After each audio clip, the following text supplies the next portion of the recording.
Hi, Sally Walker here, your hormone and slow age expert. In the blog today, there is an overview of what I call well women and well men medical tests for the over 50s. It is quite an extensive article, so have a little look at it, because what I've done is I've gone through the blood tests and the special tests which are important for us to get checked if we're over 50.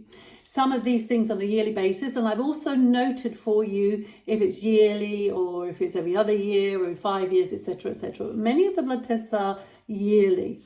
So we want to be looking at things like the complete blood count, so as it's called. So looking at the red blood cells and parts of those, so things like the hemoglobin and the hematocrit and things like this.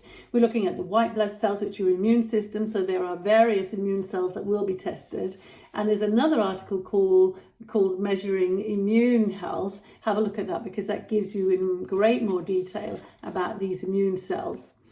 So that's sort of roughly what the complete blood count is all about. So the white cells, the red cells and the platelets. So getting a picture of your clotting abilities, getting a picture of your ability to transport oxygen, and then giving a little indication of your immune system, basically. Then there's the inflammation test. Now, there are many inflammation tests, and there is an article called Measuring Inflammation. And as you will read there is no one test that can tell you if you've got inflammation or not. So getting your doc to measure as many of these markers as possible is the best way forward. But there might be a little bit of resistance here, but I'm pretty sure you will get them to check the CRP, C-reactive protein, which is a very common inflammatory marker. So you could start there. But you'll see in the article is a long list of different names: ESR, S-ferritin, TNF-alpha, IL-6, DHEAS, and I've given a little bit of an explanation about what these molecules are. But as I said, they're all measuring in some way for inflammation, giving you an indication if you have inflammation in the body, and if you do have inflammation in the body, you want to do something about it, basically. Because inflammation is one of these disease states which will actually increase our risk for developing disease and aging and all kinds of things. Liver function on a yearly basis is really important. So the liver is a very, very important organ, and it is very, very, very busy and requires lots of nutrients and requires lots of enzyme activities.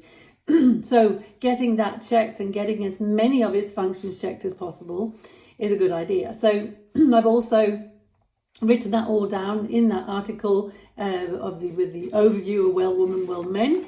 Medical tests for the over 50s. Have a little look at that so you make sure you're getting as many of those liver tests tested as possible. Kidney function, also very important. It's something which is very often overlooked, but if your kidneys are not filtrating properly, then you're going to be full of toxins, basically. So you want to make sure they are functioning, and like everything else in the body, they're getting older when you're 50 plus and they don't work as well as they used to. So the lipids, so the fats, a different type of fats in the body or in the blood is also important. And this is something the docs are very keen on measuring. So the things like your cholesterols, the LDLs and the HDLs, etc. And also the triglycerides, that's a very important marker. So this is the fat, the way we store fat in the body. So it's typically the way the fat is stored and transported in the body is triglycerides.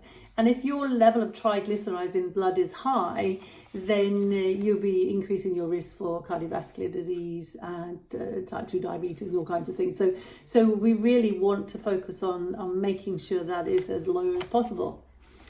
Blood sugar imbalances. So typically the doc will measure your fasting glucose, your HbA1c, which is the long-term blood glucose. If you can get them to measure the fasting insulin, it will be a very good thing to do as well. But have a little look and see. Now, I do recommend blood sugar being measured on a daily basis. So I recommend you getting your fingers in some kind of blood glucose monitor. It could be one of the little machines where you just prick your finger and test when you want to, or it could be a continuous glucose monitor. These are very good things to indicate what's going on with your blood glucose, which will then indirectly tell you what's going on with your insulin. Thyroid. Now, thyroid function is very important, and as we age, both men and women, it does get a little bit slow, or can get a little bit slow, And if it is slow, then everything's going to be slow. So you want to make sure that that's being checked on a yearly basis. So the TSH, which is the message from the pituitary to the thyroid, and the two hormones, the T4 and the T3, where the T3 is the most active and therefore the most important to get checked, really. See what you can get your doctor to do, and if you're not happy with what's being tested, then you definitely can get your thyroid tested privately. Oxidative stress. So this is something which docs do not typically test, and it is best tested in urine. So this will be a private test, but this is essential. Now, there is an article down there called Measuring Oxidative Stress. Now, it is such an important article. Have a little look at it, and it will also give you the details about the testing that you can do. But oxidative stress is probably at the root of all disease states. And aging, yes, it's going to increase our aging as well. So we really want to control oxidative stress. So it's the combination of, if you like, the balance or imbalance between the free radicals being produced in the body and the amount of antioxidants that the body is producing or eating, etc., etc. So have a little look at that article. It's very important, and see where you can get your oxidative stress checked, because this is a very, very important number to know. Then there's lots of special tests which are on in the article, things like colorectal cancer screening, so the colonoscopies, the sigmoidoscopies, just the stool testing for the fecal blood, things like this. Prostate cancer for screening for the boys, absolutely. Breast cancer screening for the ladies mostly, but remember, men, you can also get breast cancer. Pelvic scans, so things like looking at your uterine wall, things like looking at your ovaries, ladies, is a really good thing to do. Boys, you need to get the aneurysms checked, so the aortic, abdominal aortic aneurysm, so get that checked as an ultrasound scan, and this is once a year, and especially if you have been or are a smoker. Then things like our eyes, who thinks about that? Testing them on a yearly basis, but we should. Hearing, so get your ears checked on a yearly basis, we're good. And your teeth and gums. I think most people think about going to the dentist once a year, so that's a really good thing to do. And ladies, we need to get our bones checked, so we want to be doing some kind of a bone density scan. There's DEXA, ultrasound can also do it, but we need to be doing this, and if there's no problem, so optimally around every second year.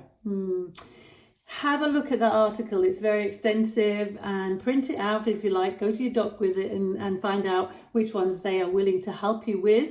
And as I said, many of those things you want to be doing on a yearly basis, so you can compare, so you can keep an eye on how your health is maintaining as you age. So very important to have a picture. If we don't know, then we don't know what to fix, do we? Happy hormones, happy life.